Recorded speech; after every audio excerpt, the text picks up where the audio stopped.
ठंड में जली एक चूल्हे की लौ, कड़कड़ाती सर्दी की सुबह, कोहरे से ढका आंगन, रसोई में चूल्हे सी आंच जल रही है। बर्तन टकराने की आवाज और मसालों की खुशबू पूरे घर में फैल रही है। फिर राधा मन ही मन बोलती है, ठंड चाहे जितनी बढ़ जाए, पर जिम्मेदारियां तो हर मौसम में निभा। सीमा, जरा देख तो बहू क्या बना रही है। कितनी अच्छी खुशबू आ रही है।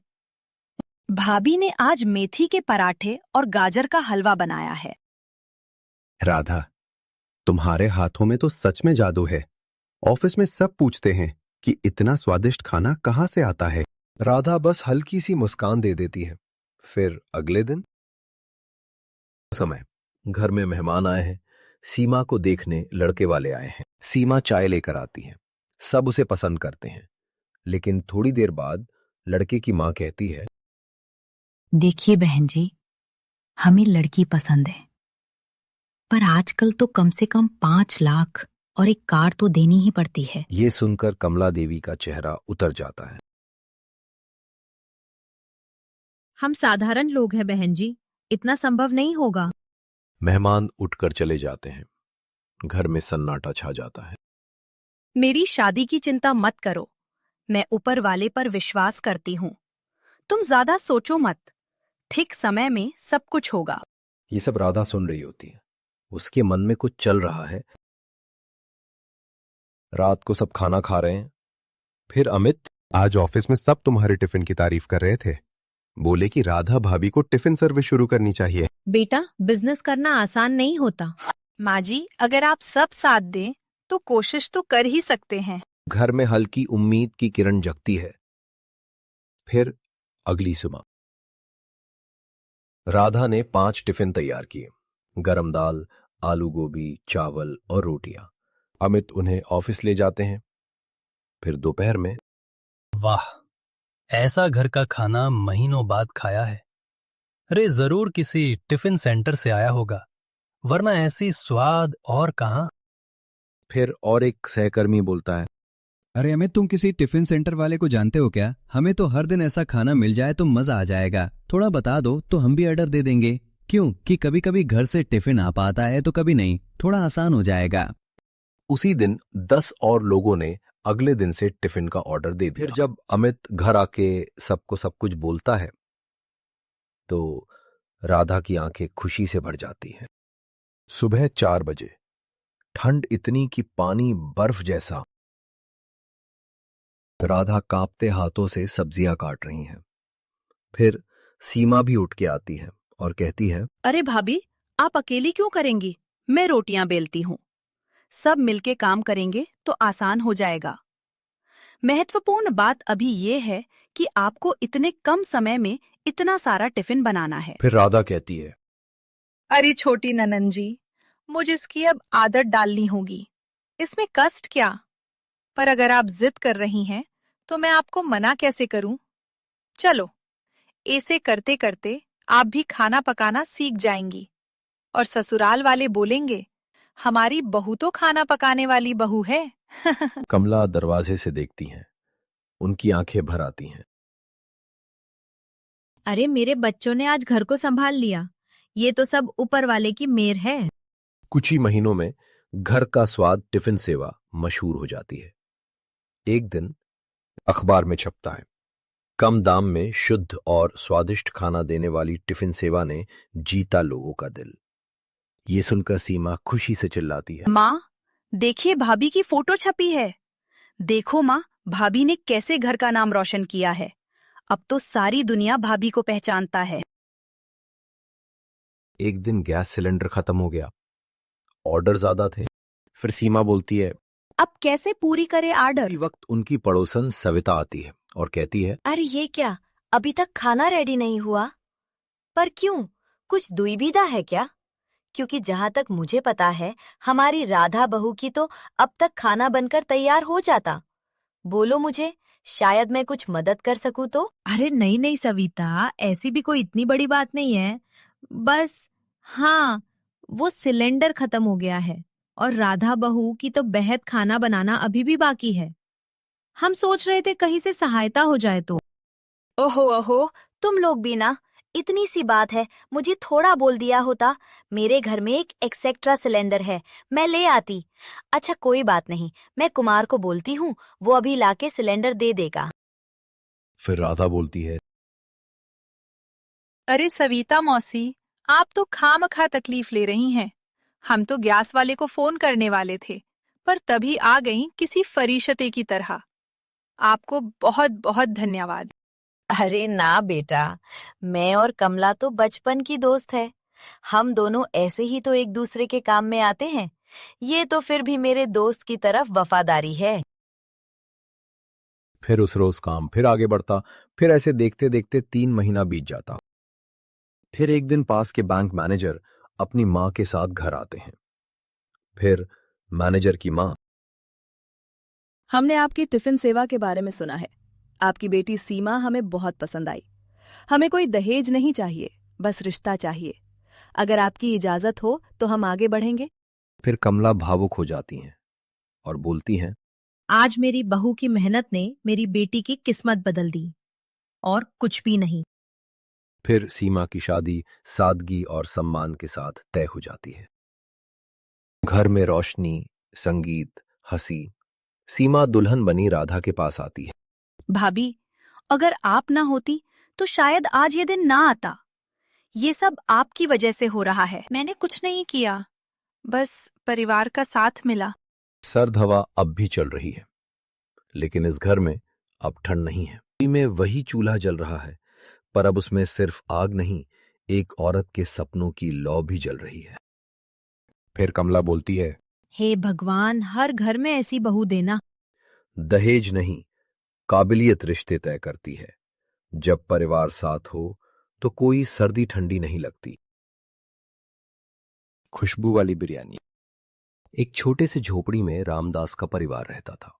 घर में रामदास, उनकी पत्नी सरोज, बेटा मोहन और बहू नीलम रहते थे। पैसों की तंगी इतनी थी कि कभी कभी 2 वक्त का खाना भी मुश्किल हो जाता था।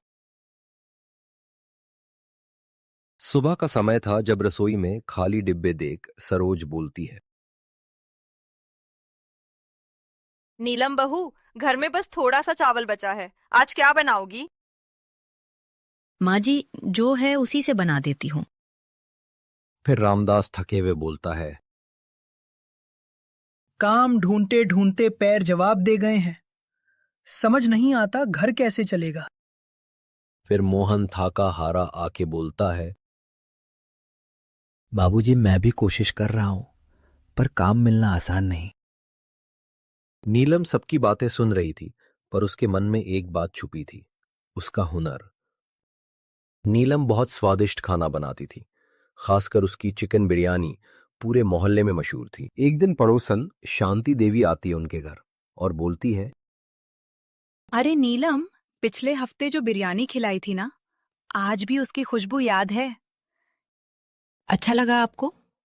हाँ, मैंने वो एक फंक्शन के लिए बनाया था, क्योंकि उन्हें पता है कि मैं अच्छा बिरयानी बनाती हूँ। उसका ऑर्डर आया था। तुम बिरयानी का ठेला क्यों नहीं लगाती? लोग उंगलियां चाटते रह जाएंगे। ये सुन के नीलम चौंक जाती है। फिर नीलम रामदास के पास आती है। बाबूजी, मैं कुछ कहना चाहती हूँ। हाँ बहू, बोलो, क्या कहना है तुम्हें? अगर आप सब साथ दें तो मैं बिरयानी का छोटा सा स्टॉल लगाना चाहती हूँ। मेरे मन में ये विचार आया है, क्योंकि हालात और परिस्थिति को देखते हुए मेरा ये ख्यालात है। पर नीलम जी, पैसे कहाँ से आएंगे? थोड़ी बचत है और मैं मेहनत करूंगी। आप चिंता मत कीजिए, सब हो जाएगा। बाकी ऊपर वाले का हाथ है तो सब ठीक जाएगा। मुझे अपनी बहू पर पूरा भरोसा है। ठीक है बहू, कोशिश कर लेते हैं। अगर तुमने मन में ये ठान ली है तो मैं और क्या कहूं। मेरा आशीर्वाद तुम्हारे साथ है। अगले दिन सड़क किनारे छोटा सा स्टॉल लगाया गया और नीलम उम्मीद से ग्राहकों को देखती है। नीलम, मुझे तो बड़ी चिंता हो रही है। कोई आ क्यों नहीं रहा? हिम्मत रखो, जरूर आएंगे। थोड़ा इंतजार करते हैं, अभी तो बस ठेला लगाया है ना। पूरा दिन बीत गया, सिर्फ 2 प्लेट बिरयानी बिकी। दोनों मायूस हो गए थे।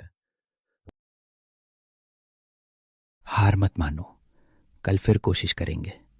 सब्र का फल मीठा होता है। अगले दिन नीलम ने कुछ अलग किया। बिरयानी की खुशबू फैलाने के लिए ताज़ा मसाले डाले और अपना एक खास बिरयानी मसाला डाला। उस दिन लोग उसके बिरयानी की खुशबू सूंघ के उसके ठेले तक चले आते। बहन, 1 प्लेट देना और 2 प्लेट पैक कर देना। फिर दूसरा ग्राहक बोलता, मेरे लिए भी पैक कर दो, खुशबू बड़ी अच्छी है तो। धीरे धीरे भीड़ बढ़ने लगी और अंत में सारी बिरयानी खत्म हो जाती। अब रोज लाइन लगने लगी, लोग दूर दूर से आने लगे। उसकी बिरयानी बहुत चर्चित में थी। उसके स्टॉल से गुजरते ही लोग अपने आप को रोक न सकते और खिंचे चले आते। ऐसी बिरयानी कभी नहीं खाई, जरूर कुछ खास मसाले डालते होंगे, वरना इस बिरयानी में ऐसी खुशबू। फिर दूसरा बोलता है, रोज यहीं से लेंगे, इस बिरयानी में कुछ तो अलग है। आजकल ऐसी खुशबूदार बिरयानी मिलती कहाँ है। फिर उस दिन जब वो दोनों घर लौटे तब रामदास बोलता है, वाह बहू वाह, तुमने तो कमाल कर दिया। एक दिन शहर के एक बड़े केटरर ने बिरयानी खाई और वो खुशी से बोल पड़ा, तुम्हारी बिरयानी शानदार है। क्या तुम बड़े बड़े रपाटी के ऑर्डर ले सकती हो? जी क्यों नहीं साहब, अगर आप ये सही समझते हैं कि हम इस योग्य हैं तो फिर ठीक है, हम आपके बड़े आभारी रहेंगे। तो फिर ठीक है, मुझे एक इनॉग्रेशन के लिए 200 प्लेट बिरयानी अगले सोमवार चाहिए। क्या तुम कर पाओगे? जी साहब, मैं और मेरी धर्मपत्नी मिलकर काम करेंगे, आपको निराश नहीं करेंगे।